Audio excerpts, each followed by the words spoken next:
আসসালামু আলাইকুম। আপনারা যে যেখানে বসে আমার কথাগুলো শুনছেন সবাইকে ধন্যবাদ এবং শুভেচ্ছা। আমি অতীতের ধারাবাহিকতা স্কোপ পে স্কেল নিয়ে কিছু কথা বলবো। আমি এর আগে আমার একটি আলোচনাতে বলছিলাম যে আসলে পে স্কেল থেকে স্কেলের আমার কোনো আশা নাই। তো আজকেও যে আমি নতুন কোনো আশার কথা শোনাতে আসিনি, তবে নতুন কিছু নিউজ মিডিয়াতে আসতেছে।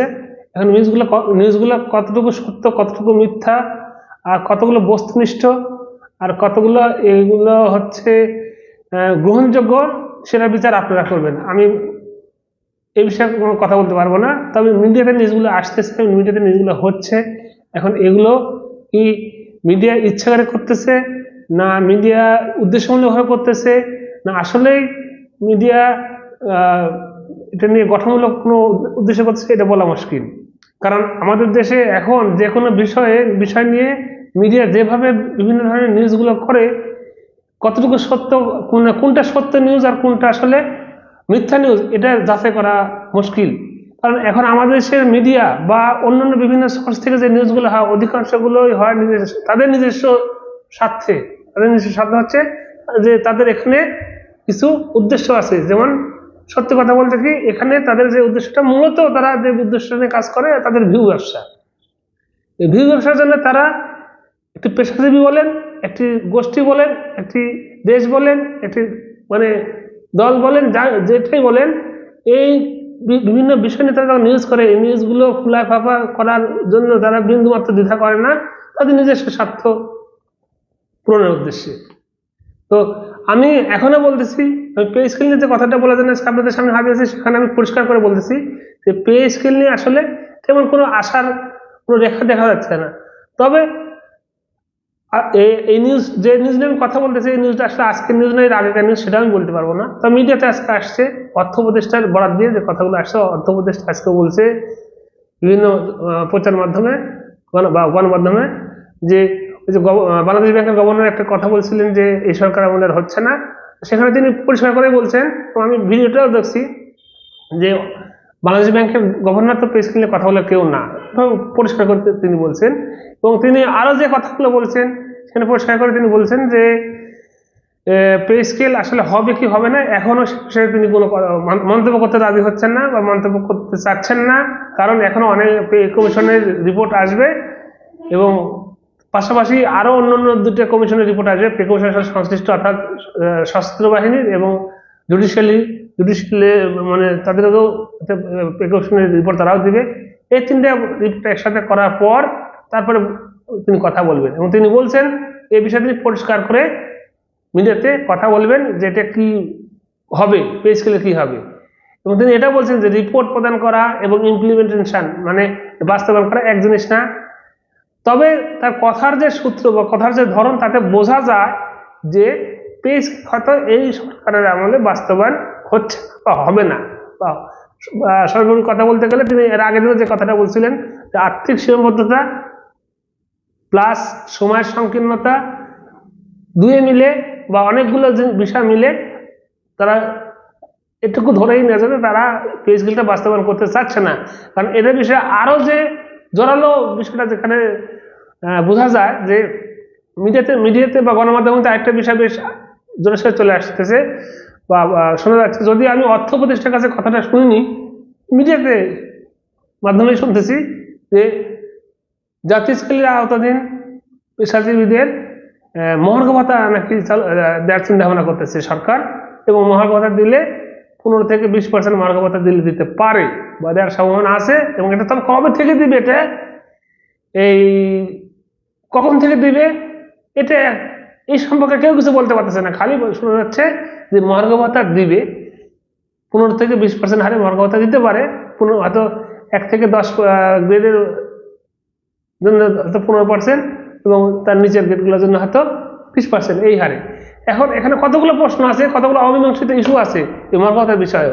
যেমন আমাদের কিন্তু অলরেডি ইনসেন্টিভ চালু আছে, মানে প্রণোদনা চালু আছে, কিন্তু সেটা দুটো রেটে প্রণোদনা চালু আছে, 1 থেকে 10 পর্যন্ত একটা রেট, তারপরে 10 থেকে পরের 11 থেকে 20 পর্যন্ত একটা রেটে চালু আছে। কিন্তু এখন মহার্ঘ ভাতা যখন দিবে, তখন কি এই প্রণোদনাটা কি চালু থাকবে, না প্রণোদনাটা কি বাদ দিয়ে মহার্ঘ ভাতা দিবে, এটা একটা বিষয়। আর প্রণোদনা বাদ দিয়ে যদি মহার্ঘ ভাতা দেয়, তাহলে তো লাভ হবে না, কারণ এই 15 দিনের জায়গা মর্গ ভাতা সে স্থান দখল করবে, মানে প্রতিস্থাপন হবে, কারণ তাদের করে লাভবান খুব একটা মানে খুব একটা কোনো লাভই হবে না। তো এটাকে আসলে শুভঙ্কর ফাঁকি কিনা এভাবে যদি দেয়, কারণ আমি যে যতগুলো নিউজ পড়ছি, যতগুলো মানে মাধ্যমে যে নিউজগুলো পড়ছি, সেখানে শুধু লেখাই আছে যে বা সেখানে তারা প্রচার করতেছে মর্গ ভাতা দিবে 15 থেকে 20%, সরকারি কর্মচারীরা বা জাতীয় স্কুল আরোধীন কর্মচারীরা আপনার হচ্ছে প্রণোদনা পায় 15 থেকে 20% হারে, সেখানে মর্গ ভাতা দেওয়া হবে। কিন্তু কোথাও লেখা নাই কিন্তু যে মর্গ ভাতা দিলে প্রণোদনার কি অবস্থা হবে, প্রণোদনা কি বাতিল হবে না মর্গ ভাতা প্রণোদনা দুটো একসাথে ওটাও থাকবে, ওটা বহাল থাকবে, পাশাপাশি এটা নতুন করে চালু করা হবে, এটা কিন্তু বলতেছে না, শুধু বলতেছে মর্গ ভাতা দিবে। সেখানে এটাও বলে না পরিষ্কার করে, কেউ বলে না যে কোন দিন থেকে মর্গ ভাতা দিবে, আগামী জুলাই নতুন অর্থ বছর জুলাই থেকে দিবে না জানুয়ারি থেকে দিবে না ফেব্রুয়ারি থেকে দিবে, কিছুই বলে নাই। যদি ফেব্রুয়ারি থেকে না দেয় বা মানে জানুয়ারি মাস থেকে দিলে হয়তো ফেব্রুয়ারি থেকে পাওয়া যাবে, আর ফেব্রুয়ারি মাসে দিলে পাওয়া যায় মার্চ মাসে, মানে ফেব্রুয়ারি মাসে যদি দেয় এই সরকার তো দিতে পারতেছে না, এই সরকার দিলে জানুয়ারি থেকে দিতে হবে, যেটা ফেব্রুয়ারি মাসে দেবে পাওয়া যাবে। তো সেটা তো কোনো কার্যকর কিছু এখন পর্যন্ত দেখা যাচ্ছে না, সেটা কোনো সরকারি কর্মকর্তা মানে সরকারি যে উচ্চপদস্থ মানে অর্থ উপদেষ্টা বা সরকারি কোনো দায়িত্বশীল ব্যক্তি কিন্তু এখন মর্গ ভাতা নিয়ে কোনো বিষয় শোনা যায়নি। এটা মিডিয়ার সৃষ্টি কিনা তাও জানি না, বলতে পারতেছি না, তবে শোনা যাচ্ছে বিভিন্ন মাধ্যমে এই পর্যন্তই। এখন এটা সত্যি মিথ্যা তা বলতে পারবো না। তবে পে স্কেল নিয়ে যেটা হচ্ছে এটা একেবারে মানে একটা জঘন্যতম কাজ হচ্ছে, যে আসলে কি হচ্ছে মানে পে স্কেলটাকে এখন আমার মনে হয় যেটা আমার কাছে এটা মনে হচ্ছে যে পে স্কেলকে বাঁচা রাখছে মিডিয়ায় পে স্কেলকে বাঁচা রাখছে তাদের নিউজ প্রচার করার জন্য। আমার এটা ব্যক্তিগত ধারণা যদিও, কারণ অর্থ উপদেষ্টার কথা যে যুক্তি যে যুক্তি যে কথা বলছে বা তিনি যেভাবে বলতেছেন যে আসলে পে স্কেল হচ্ছে না বা হবে না, তো এই যে পে স্কেলের যে নোংরামিটা হচ্ছে এটা কিন্তু জবনিকা টানতেছে না, কেউ সরাসরি বলে দিচ্ছে না। অর্থ উপদেষ্টা আগের দিন যে কথা বলছে আজকে আবার আরেকজনের কথা বলছে, আরেকজনের কথা বলতেছে, তো সেখানে মানে আশান্বিত হওয়ার কথা বলতেছে না, আশাহত হওয়ার কথাই বলতেছে, কিন্তু একটু যদি কিন্তু রেখে দিচ্ছে। এই যদি কিন্তুটা যেটা আমাদের জন্য শুনতেও ভালো লাগতেছে না, বুঝতেও ভালো লাগতেছে না, এবং এটাতে আরো আমরা বেশি টেনশনের মধ্যে থাকতেছি। তো আশা রাখি, তবে আশার কথা একটাই, অর্থ উপদেষ্টা বলছে যে আমি এটা বিষয়ে পরিষ্কার ব্রিফিং দিব এই মানে পে স্কেল সম্পর্কে, তবে ব্রিফিংটা দিবে হচ্ছে এই রিপোর্ট আসার পর, এবং সেজন্য আমাদেরকে মনে হয় এই মাসের শেষ অবধি বা 21 তারিখের পর অবধি, অর্থাৎ এই মাসের শেষ প্রায় ধরেন শেষ পর্যন্ত অপেক্ষা করতে হবে যে অর্থ উপদেষ্টা কি ব্রিফিং দেয়। তবে কথা শুনেই তো বুঝতে পারতেছে অর্থ ব্রিফিং দিবে তাদের রিপোর্ট দেওয়ার পর, তো রিপোর্ট দিতে দিতে এই মাসের শেষ রিপোর্ট হবে না, ব্রিফিং দিবে, তখন বাস্তবায়নের সুবাও থাকবে না, কারণ তখন তারা নির্বাচন নিয়ে বা আসার সময় থাকবে না, নির্বাচন না থাকলে সময় থাকতো না, তো সেটা বড় এখন এই হচ্ছে। তবে মানে আশান্বিত হওয়ার মতো কিছু নাই, পে স্কেল হবে না, এটাই বাস্তবতা এবং এটাই মেনে নিতে হবে, কারণ আসলে আন্দোলন করে পে স্কেল হয়ও না। আর আন্দোলনের যে গতি, যারা পে স্কেলের বা মানে নতুন পে স্কেলে যারা সরাসরি স্টেক হোল্ডার, তাদের যে আন্দোলনের গতি বা আন্দোলনের যে কার্যক্রম, এই আন্দোলন দিয়ে কোনো দাবি দেওয়া পূরণ হয় না। এই আন্দোলন দিয়ে শুনতে খারাপ লাগলেও এই আন্দোলনের দাবি দেওয়া পূরণ হয় না। এইভাবে আন্দোলন করে কোনো লাভ নাই, এইভাবে আন্দোলন করলে আরো সক্ষমতা বেড়ে যায়। ওই যে একটা বিষয় আছে না, আপনি যদি মানে অসুখ হলে যদি সঠিক ওষুধটা যদি সঠিক ডোজ মতো না খেতে পারেন, তাহলে কিন্তু ওই অসুখ আরো বেশি শক্তিশালী হয়। তো এখন এই যে আন্দোলনটা হচ্ছে, এই আন্দোলনের মাধ্যমে আরো মানে যাদের বিপক্ষে আন্দোলন তারা বেশি শক্তিশালী হচ্ছে। এগুলো আন্দোলন করে পে স্কেল আদায় হবে না। আর সবচেয়ে বড় কথা, আন্দোলন করে পে স্কেল আদায় হয়ও না, কারণ আন্দোলন করে, কারণ পে স্কেল দিয়ে সরকারি স্টেক হোল্ডার হচ্ছে সরকারি কর্মকর্তা কর্মচারীরা এই জোরালো আন্দোলনে করতে পারবে না তারা। আর পে স্কেল, আর এখানে জোরালো ভূমিকা যারা পালন করতে পারত সচিবরা তো চাচ্ছে না।